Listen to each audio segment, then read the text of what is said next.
오늘은 제단 그리고 구원의 뿔이라는 제목으로 함께 하나님의 말씀을 나누도록 하겠습니다. 따라 하시겠습니다. 제단 그리고 구원의 뿔. 제단 그리고 구원의 뿔. 제단 그리고 구원의 뿔. 제단 그리고 구원의 뿔. 아멘. 오늘 출애굽기 72번째 시간입니다. 오늘도 온라인으로 예배를 드립니다. 한 주 동안 여러분들 부르심의 소망에 대해서 기도를 하셨습니까? 내가 지금 이 시즌을 살고 있는 이 상황 가운데서 나라와 민족 그리고 교회와 가정을 위해서 하나님이 나에게 주신 역할이 있는지, 이게 지난주 우리 설교 포인트였는데 여러분들이 그것을 한 주간에 묵상을 하셨는가? 내 영혼이 오직 하나님의 다스림 안에만 있기를 원하고, 내 가정과 내 자녀가 사단에게 속지 않고 세상을 사랑하는 자가 되지 않고 하나님의 자녀로서 살아갈 수 있기를 간절히 기도하셨습니까?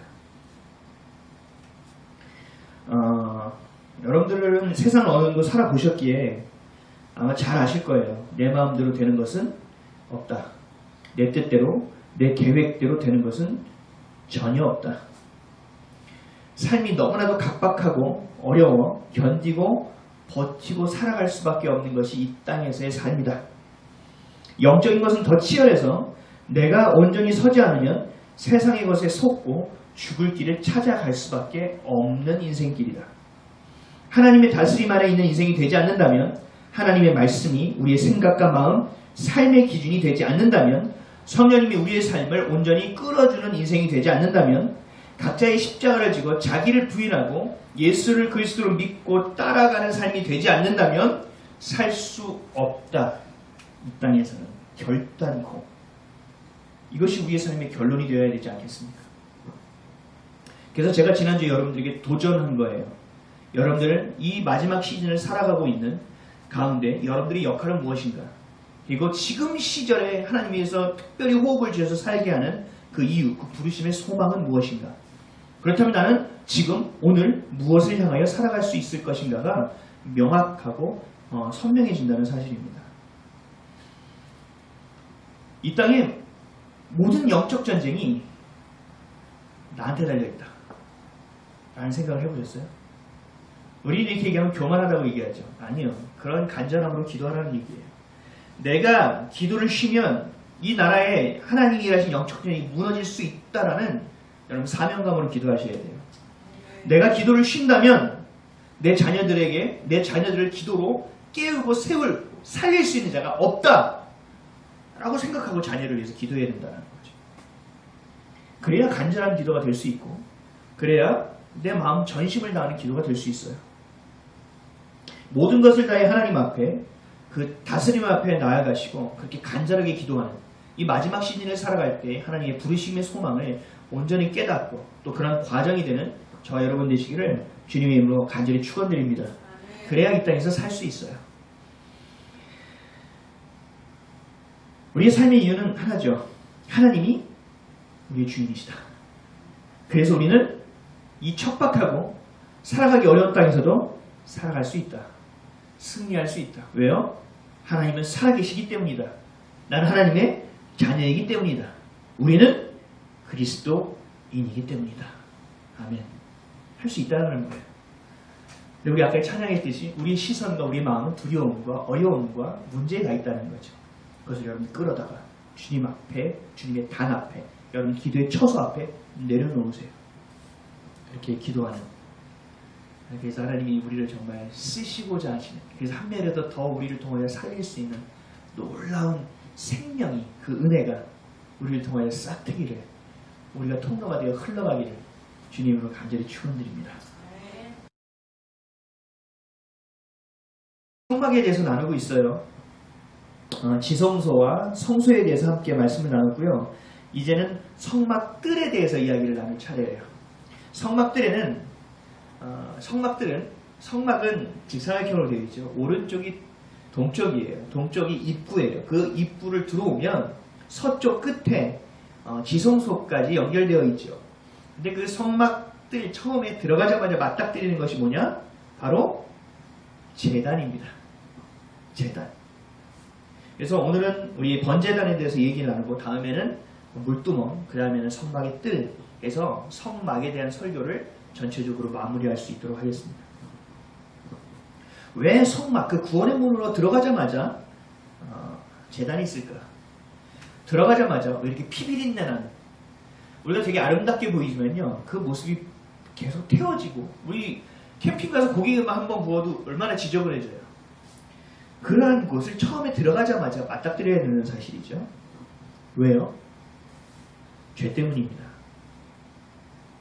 세상에 종교는 참 많아요. 그리고 그 종교를 의지하고 살아가는 사람이 참 많아요. 우리 기독교, 예수를 믿는 것도 종교로 여기고 살아가는 사람이 수도 없이 많아요. 근데 이런 종교들은 잘 되는 것에 대해서 이야기하고, 착한 인생에 대해서 얘기하고, 도덕적이고 윤리적으로 많은 사람 가운데 덕이 되는 인물이 어떤 삶을 살아가야 될지는 이야기하지만 죄에 대해서 이야기하지 않습니다. 왜냐하면 죄를 해결할 수 있는 능력이 없기 때문이에요. 죄를 어떻게 해결할 수 있는 방법이 없기 때문이에요. 그래서 죄에 대한 언급을 하지 못합니다. 하지만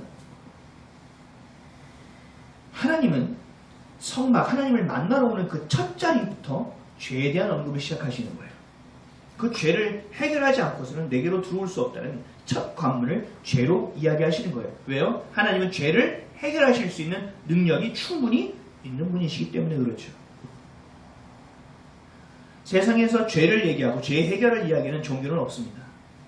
해결할 능력이 없기 때문입니다. 하나님은 죄에 대해서 가장 민감하게 말씀하시고, 죄의 문제는 가장 먼저 해결해야 될 것임을 말씀하고 있는 것이 바로 제단의 위치를 통해서 우리에게 주시는 말씀이에요. 그래서 구원의 첫 관문은 제단입니다. 오늘 본문 말씀 한번 같이 읽어볼까요? 본문 1절이에요. 본문 1절 시작. 너는 조각목으로 길이가 5규빗, 너비가 5규빗의 제단을 만들되 네모 반듯하게 하며 높이는 3규빗으로 하고. 재료는 뭐였죠? 조각목으로 하라고 했어요. 조각목은 제가 전에도 말씀드렸지만 광야에서 쉽게 구할 수 있는 아카시아 나무라고 말씀드렸죠. 크기가 가로 세로가 5규빗이에요. 이것을 지금의 미터로 환산하면 약 2.3m 정도 됩니다. 가로와 세로가 2.3m예요. 작은 건 아니죠. 그리고 높이는 3규빗, 3규빗, 1.4m 정도 됩니다. 그리고 그 조각목은 놋으로 입혀져 있어요. 머릿속이 좀 그려지시죠? 놋.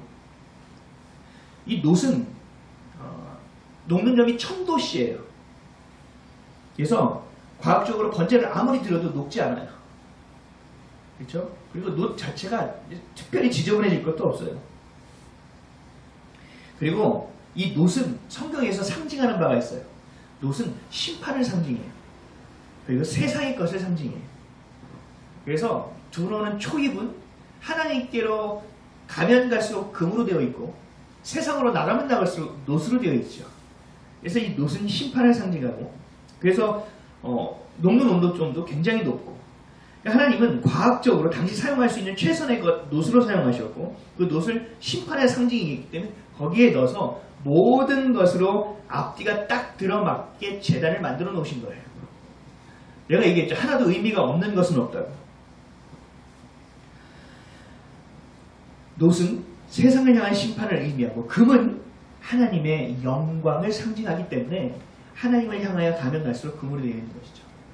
그래서 하나님은 빛이에요. 그래서 우리를 보고 뭐라고 말씀하셨죠? 빛의 자녀답게 행하라고 말씀하셨습니다. 그게 바로 하나님의 영광이 임하는 인생을 살라는 거죠. 근데 이 제단에 굉장히 특이한 부분이 있어요. 특이한 부분. 2절이에요. 다 같이 읽어볼까요? 시작. 그 모퉁이 위에 뿔을 만들되 그 뿔이 그것에 이어지게 하고 그 제단을 놋으로 쌓고. 똑같아요. 그 5규빗 또 3규빗 해서 만들어서 고리를 껴가지고 다 들고 갈 수 있게 만들어 놓고 중간에 놋 그물을 놓은 거예요. 우리 고기 구워 먹을 때 철판 깔죠? 그래서 위아래 공기가 통해야 될 거 아니에요. 그렇게 깔았다는 얘기예요. 우리 지금 오늘 본문 얘기가. 그래서 그 위에다가 놓고 그 밑으로 기름이 흘러서 다 탈 수 있도록 만들어 놨다는 얘기예요. 그래서 그 고기를 껴서 올려놓는 갈고리를 만들었고, 또 이따가 뒤에서 보겠지만 그 불을 성소의 분향단으로 옮길 수 있는 도구까지도 만들라고 말씀하시는 거예요. 그게 오늘 본문의 내용이에요. 전체적인 그림. 근데 우리가 오늘 특별하게 살펴봐야 될 부분은 바로 제단 위에 네 모퉁이에 있는 뿔이에요. 이 내부퉁에 있는 뿔, 이 뿔이 상징하는 건 뭘까?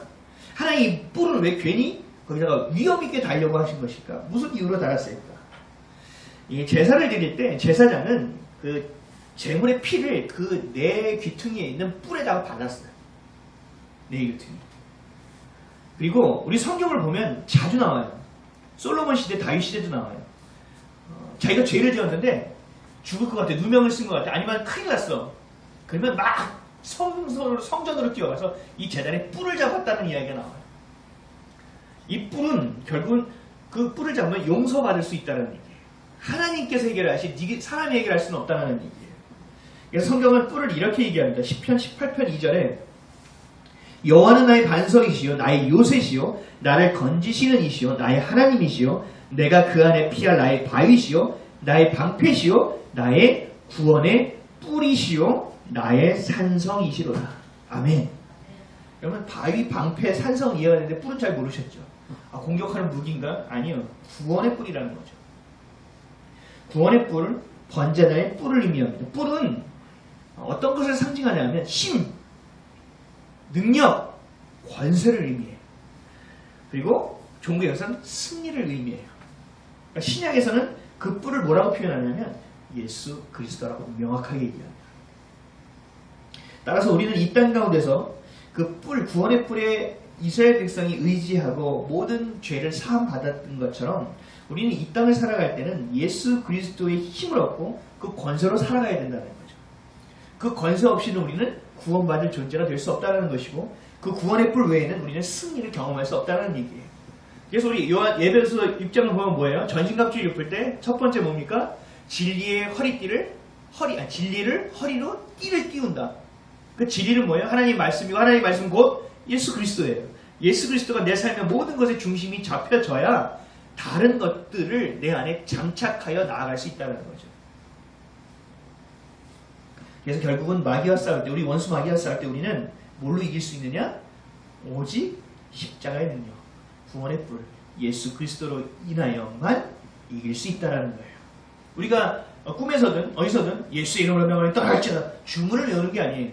하나님이 그렇게 되신 분, 예수 그리스도 우리의 구원의 뿌리심을 내가 믿고 그걸 내가 선포하는 거예요. 근데 내 입술로만 하면 이거는 주문이 되는 거죠.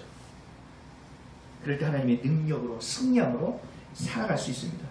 누가복음 1장 69절에 이렇게 말씀하셨어요. 우리를 위하여 구원의 뿔을 그 종 다윗의 집에 일으키셨으니. 다윗의 계보에서 태어난 구원의 뿔 누굴 얘기해요? 예수 그리스도임을 누가복음에서 분명하게 증언하고 있습니다.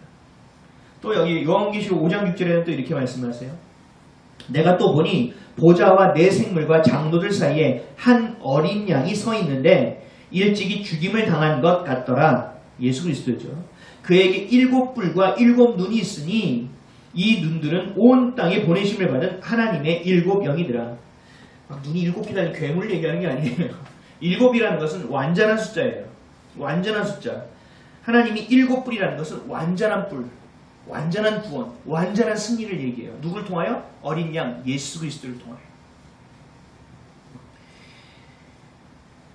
어린 양으로 온 땅에 보내심을 받은 하나님의 온전하신 영, 그리스도, 예수, 이것을 의미하는 거예요. 우리의 권세와 능력과 힘은 나를 구원해 주시는 예수 그리스도의 그 이름으로 말미암아 온다는 사실을 반드시 기억하시기를 바랍니다. 매일 우리가 죄를 짓고도 담대하게 하나님 앞에 나올 수 있는 이유는 우리의 구원의 뿔이 바로 예수 그리스도가 되어주셨기 때문이에요. 고린도전서 1장 18절에 이렇게 고백합니다. 십자가의 도가 예수 그리스도의 도, 그 영, 그 길, 그 살, 그 생명이 멸망하는 자들에게는 미련한 것이요 필요 없는 것이요 구원을 받는 우리에게는 하나님의 능력이다. 이게 바로 예수 그리스도의 이름이에요. 이것이 십자가, 이것이 우리의 구원의 뿔이에요. 그 번제단에 있는 그 내 귀퉁이에 있는 뿔을 이야기하고 있는 거예요.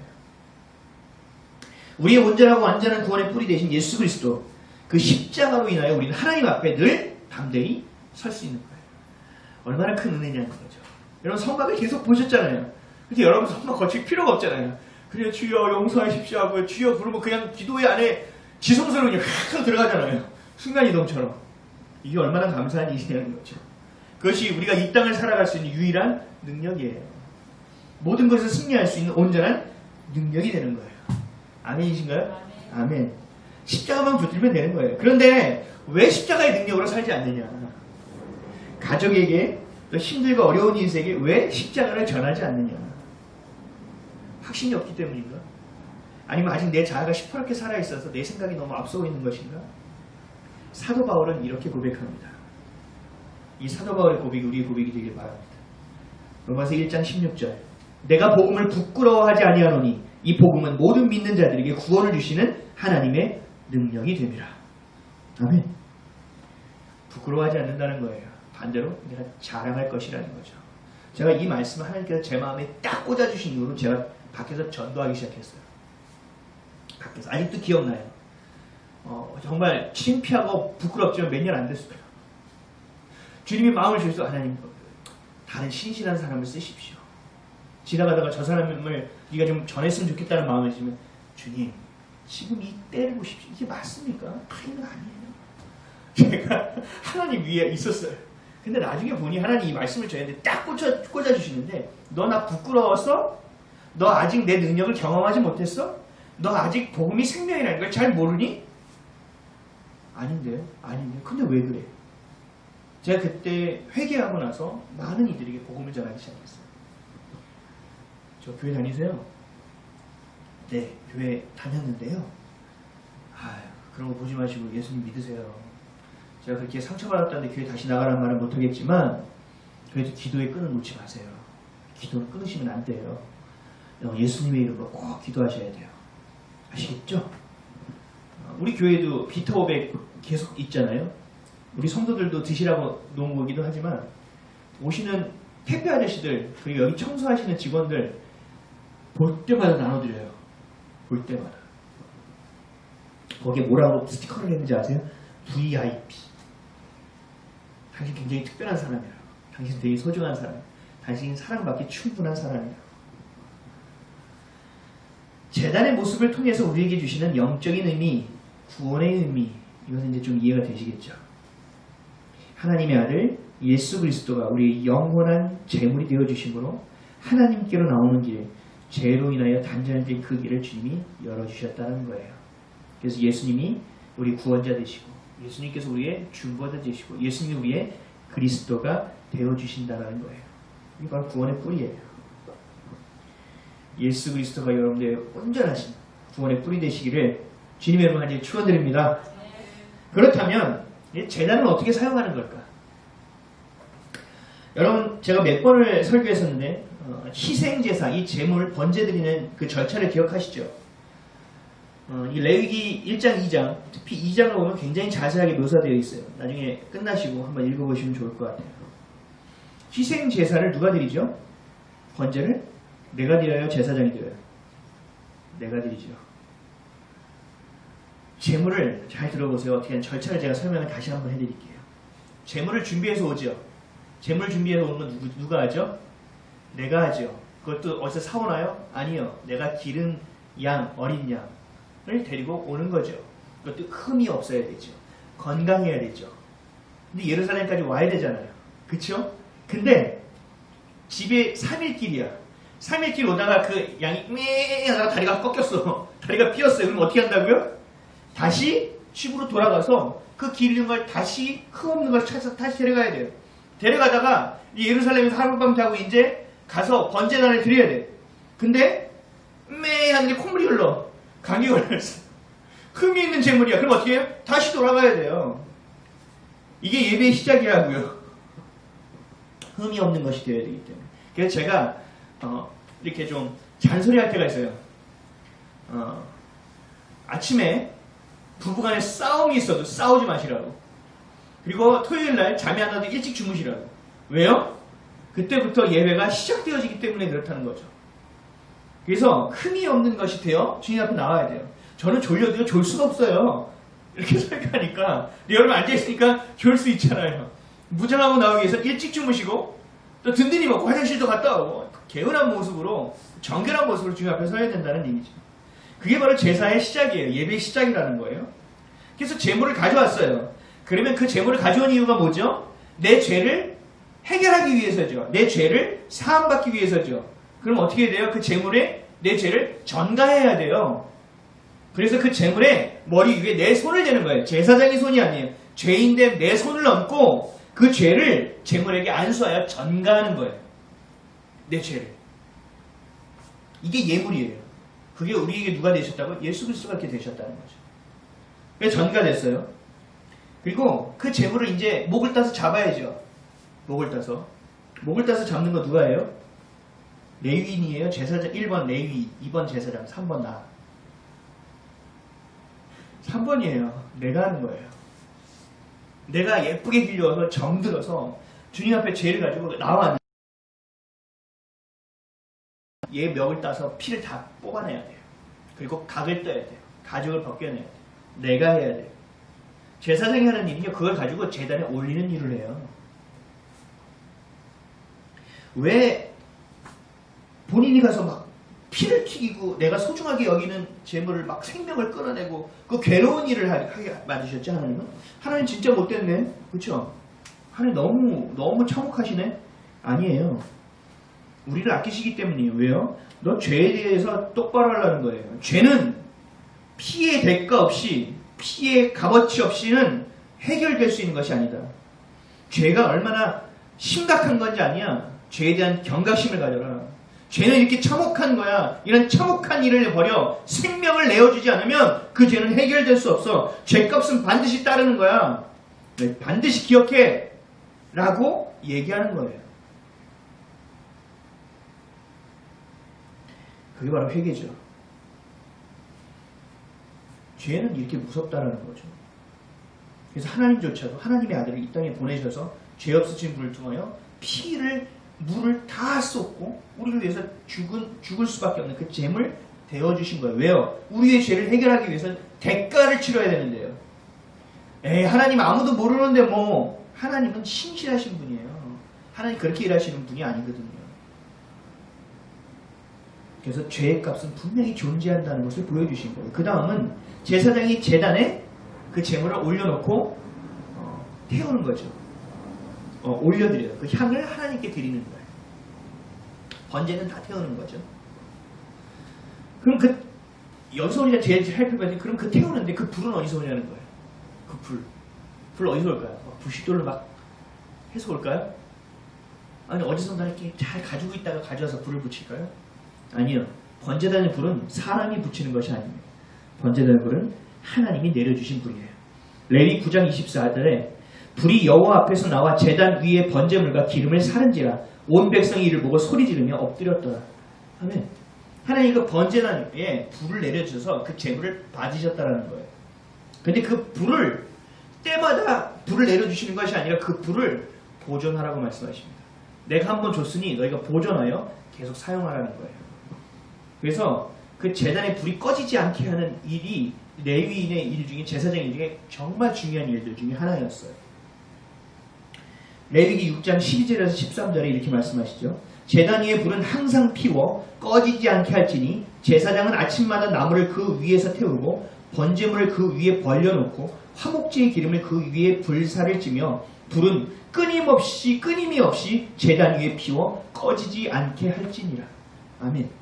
제단 위의 불은 하나님이 주시는 것이고 절대로 꺼서는 안 된다는 거예요. 그렇다면 하나님이 이 번제단에 주시는 불은 무슨 불을 의미할까? 이 불의 의미도 있어요. 이 불은 뭘까요? 이 제단은 왜 제단을 하죠? 회개죠. 이 불은요, 회개의 불을 의미해요.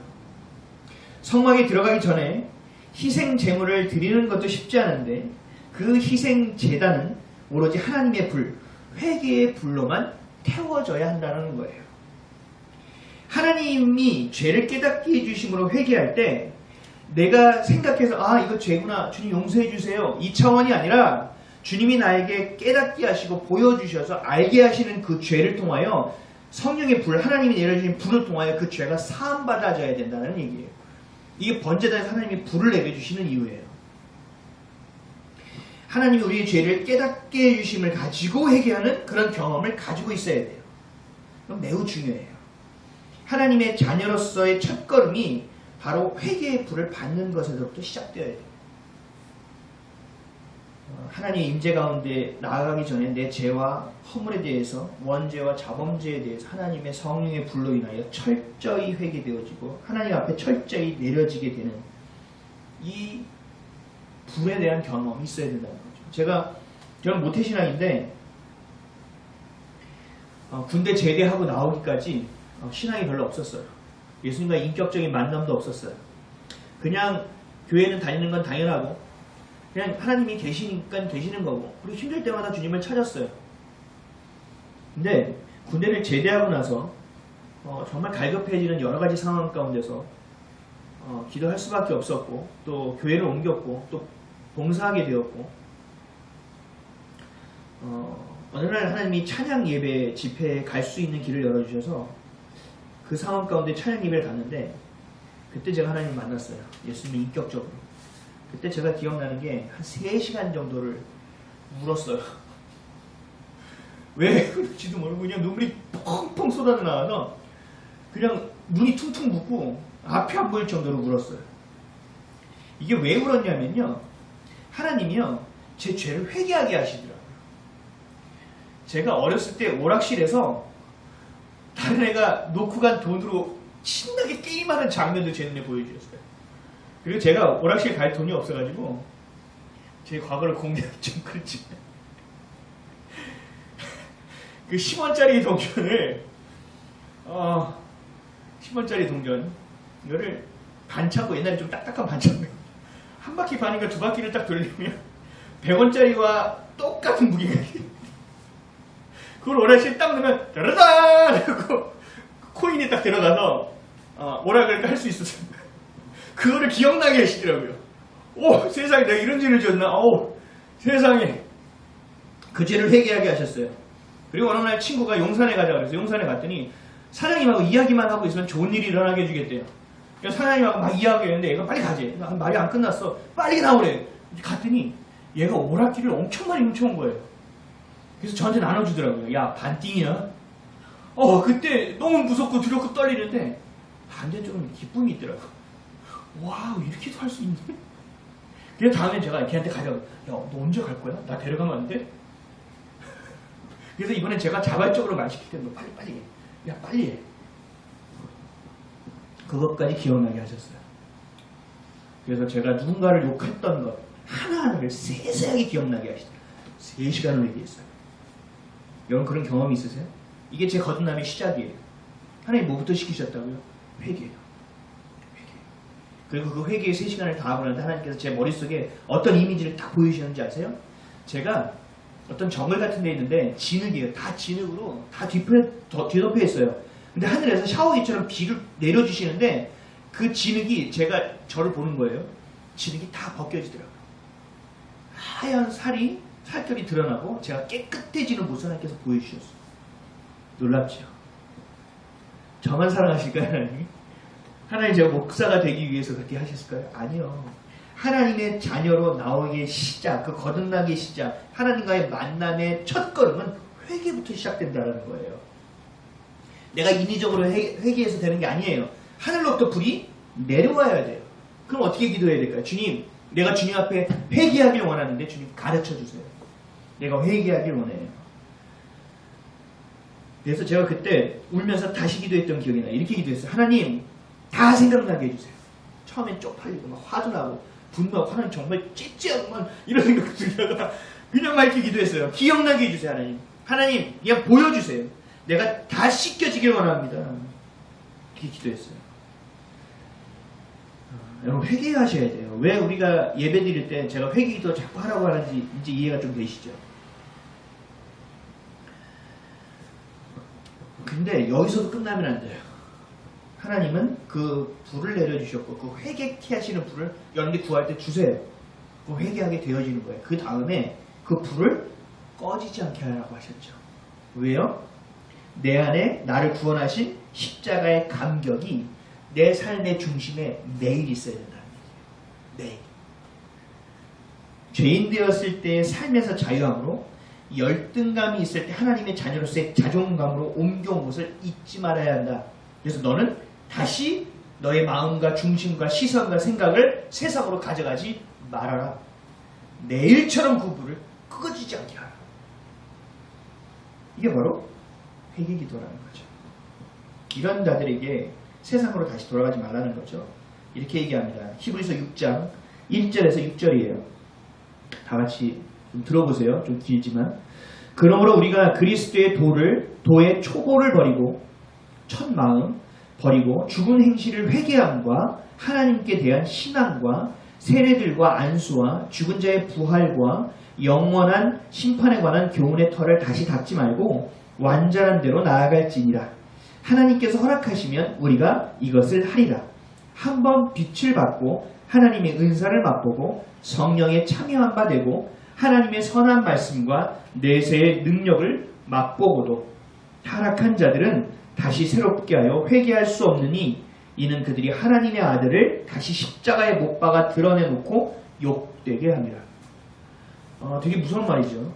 이게 뭐냐면 지금 우리 성막으로 다시 돌아가면 너가 회개의 불을 주셨는데 그 경험을 하고 하나님 앞에 나아가는데 그 불을 꺼지게 해서는 안 된다는 거예요. 꺼지게 하면 어떻게 된다고요? 다시 회개할 수 없다고요. 다시 주님을 향하여 나아가기 어렵다는 거예요. 그것은 하나님을, 예수님을 다시 십자가에 내려놓고 다시 올려놓고 못 박는 짓을 한다는 거예요. 나를 깨끗게 하신 십자가의 은혜를 잊지 말라는 것이 불을 꺼뜨리지 말라는 거예요.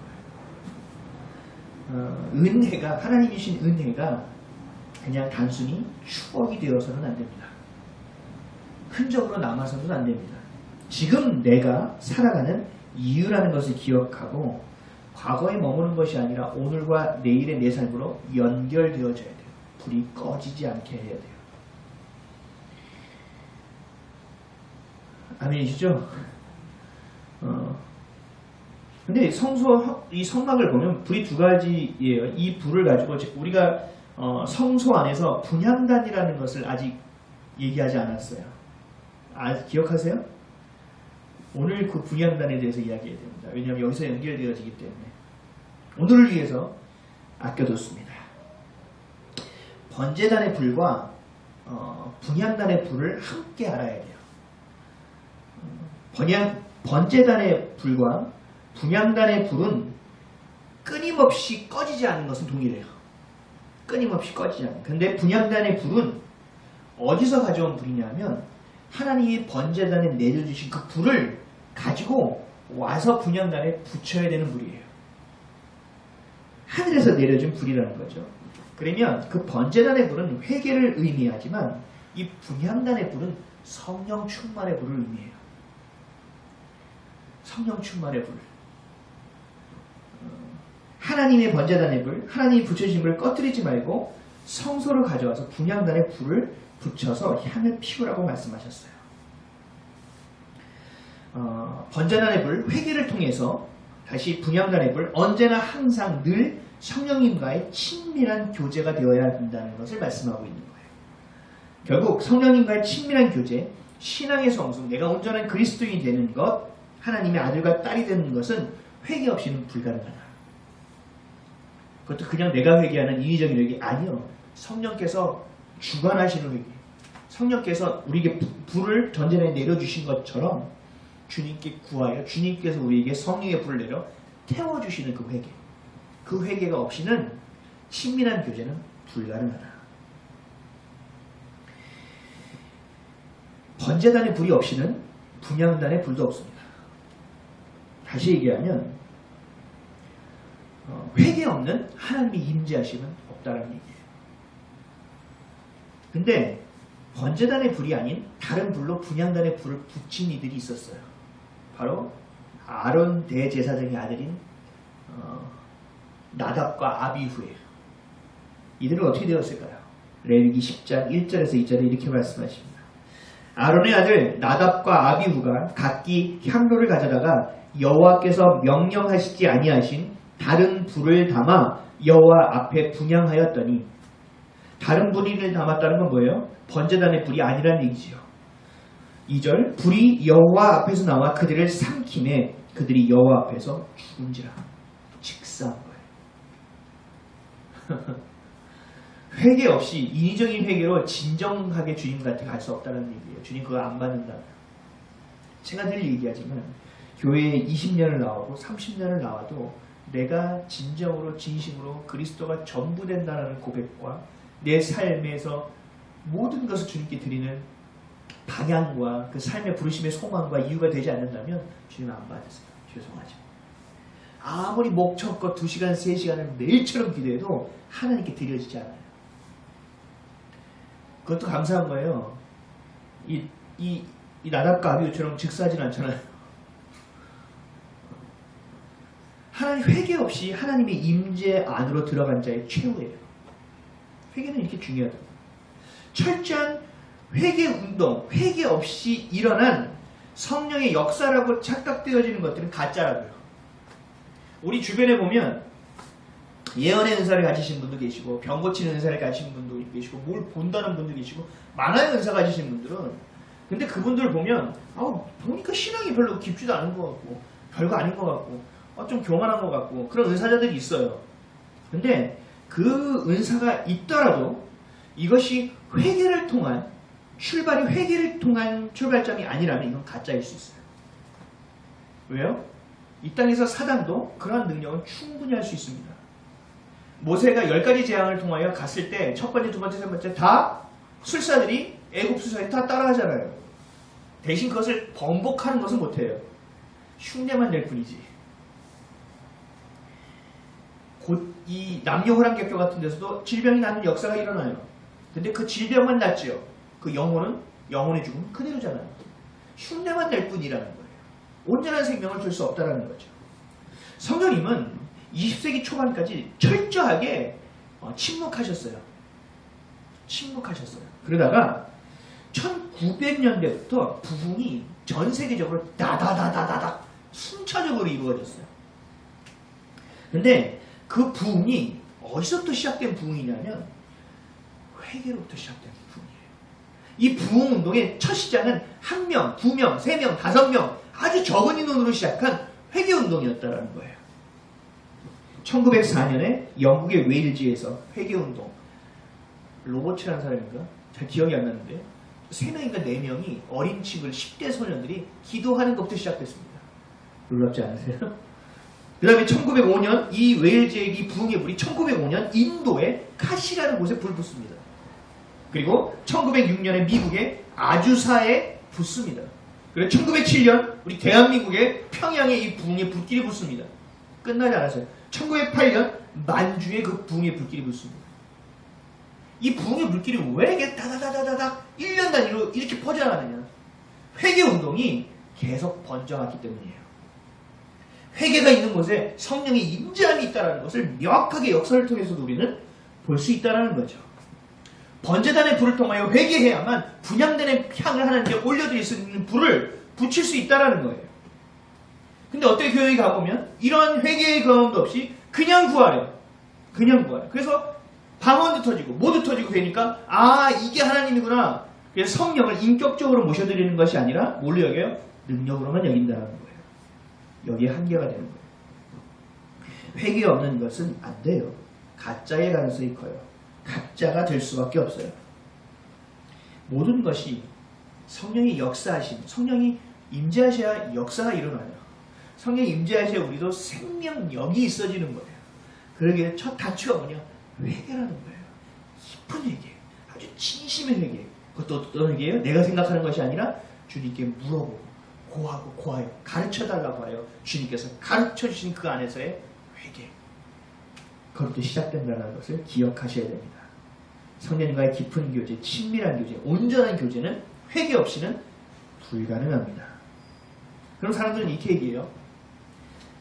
뭘 매번 그렇게 회개해. 똑같은 짓 자꾸 또 짓고 해야 돼. 주님도 그 정도 이해하시겠지. 한번 회개했으면 그것도 매일 해. 뭐 출수 체크하는 것처럼. 됐어. 한번 했으면 됐잖아. 또 어떤 분은 그래요. 하나님이 세상을 창조하신 위대한 분이신데 사람이 그렇게 속 좁은 분이세요? 한번 하면 됐지. 뭘 또 매번 하게 하시겠어요. 하나님이 그렇게 번거롭게 하지 않으실걸요? 또 어떤 분은 이렇게 얘기해요.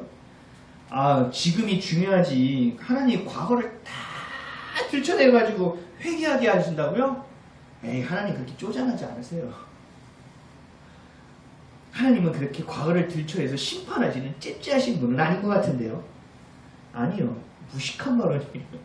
하나님을 몰라도 너무 모르는 발언이고 죄를 몰라도 너무 모르는 사람의 무식한 발언이에요. 회개 없이 하나님의 임재는 없습니다. 단언합니다.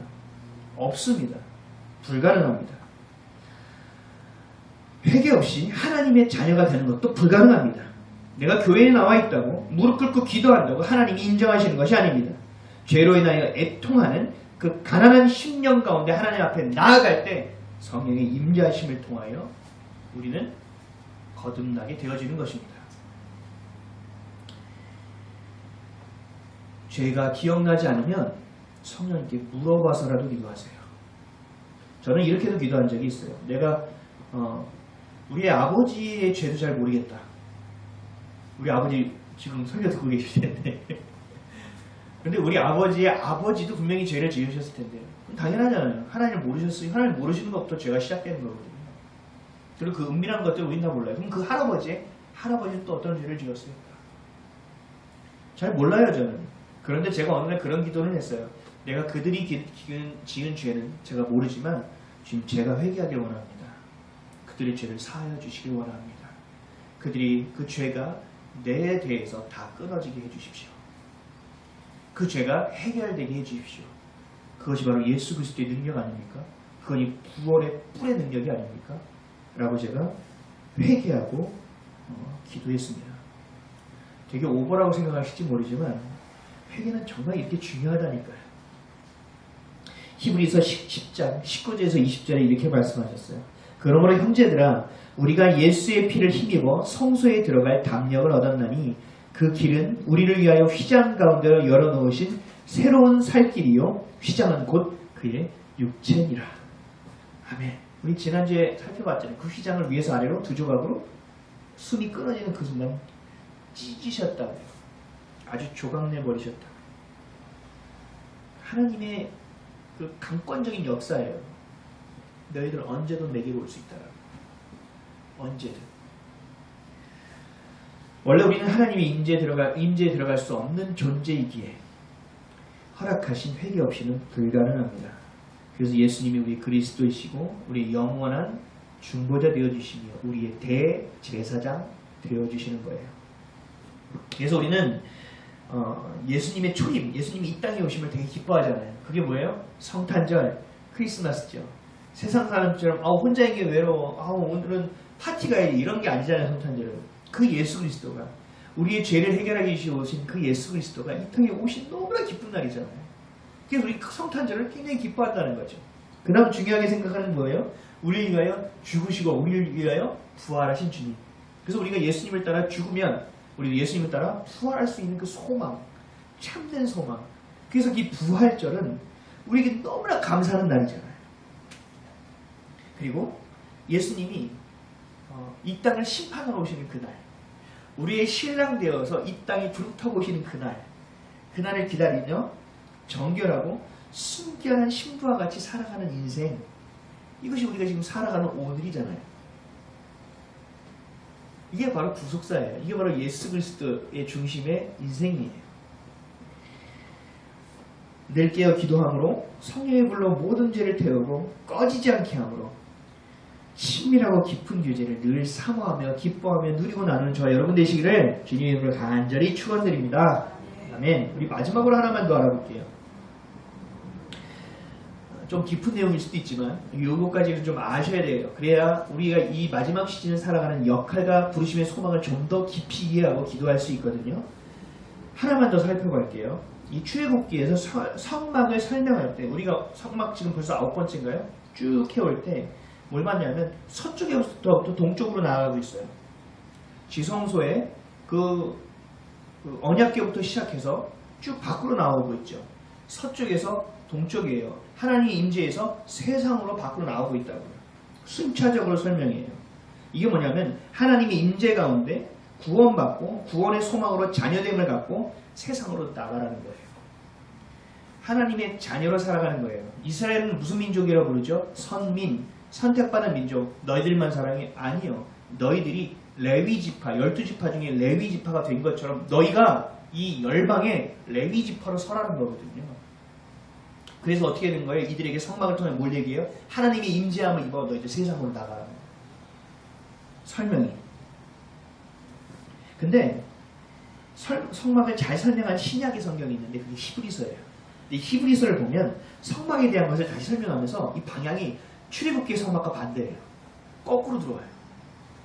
임재 죄부터 번전에부터 시작해서 지성소로 들어가요.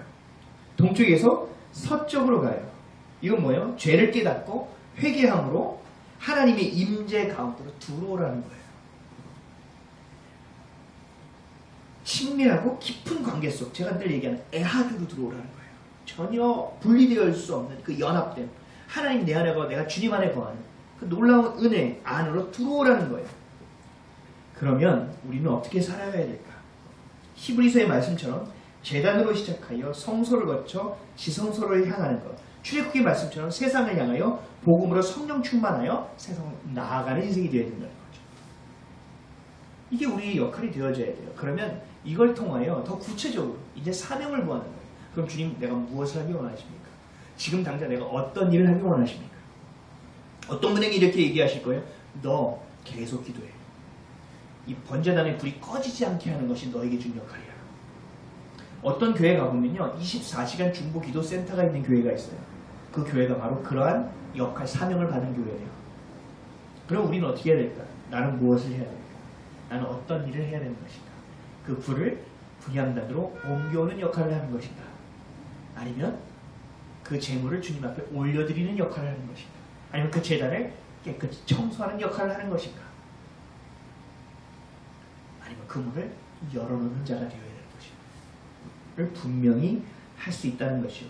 그래서 부르심의 소망과 삶의 이유와 모습이 여기 담겨져 있습니다. 그래서 우리는 예수 그리스도를 따라가야 되는 거예요. 그분의 제자가 되어 그 삶을 동경하고 배우며 따라 살아가야 되는 거예요. 어떤 계획도 필요 없습니다. 그 발걸음을 예수 그리스도가 인도해 주실 거예요. 사람이 계획을 세울지라도 그 발걸음을 인도하시는 자는 여호와시니라. 우리는 세상의 지식이 살짝 없어도 괜찮아요. 왜요? 하나님이 부어주시는 지혜로 살아가면요, 훨씬 풍성할 수 있어요. 우리는 세상에, 물론 열심히 살아야 되지만 세상의 스펙이 우리의 전부가 아니에요. 이것을 활용하여 이끄시고 역할과 사명을 주시는 분은 누구예요? 하나님이시죠. 그래서 우리가 지위고하를 막론하고 가방끈이 길고 짧음을 떠나서 다 주님 앞에서 쓰임받을 수 있는 거예요.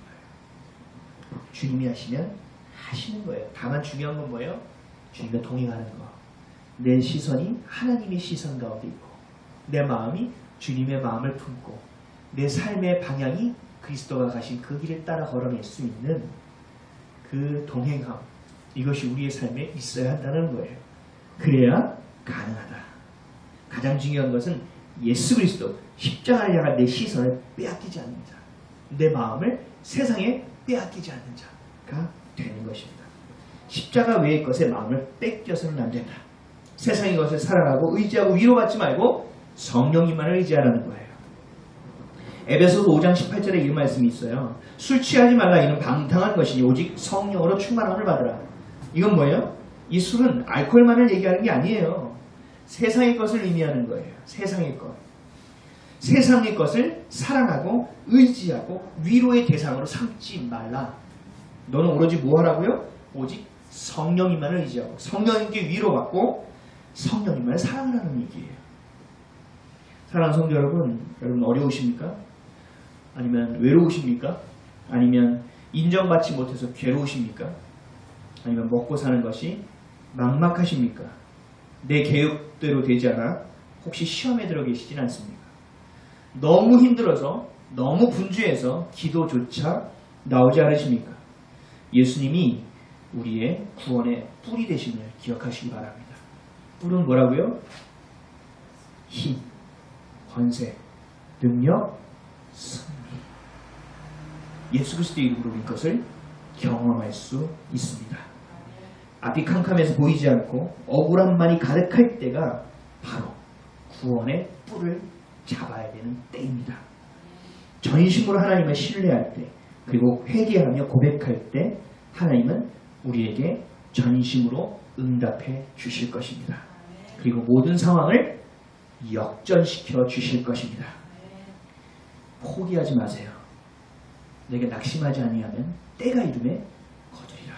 전제는 뭐예요? 포기하지 아니하는 거예요. 포기하지 아니한다는 건 뭐예요? 내 주권 하나님께 완전히 드린다는 거예요. 하나님의 다스림에 신뢰함으로 내어 맡길 때 하나님이 일하실 것입니다. 왜요? 왜요? 하나님은 사랑이시고 우리는 하나님의 자녀이기 때문이에요. 우리는 승리할 수밖에 없습니다. 우리는 그리스도인이기 때문입니다. 아멘. 기도하겠습니다.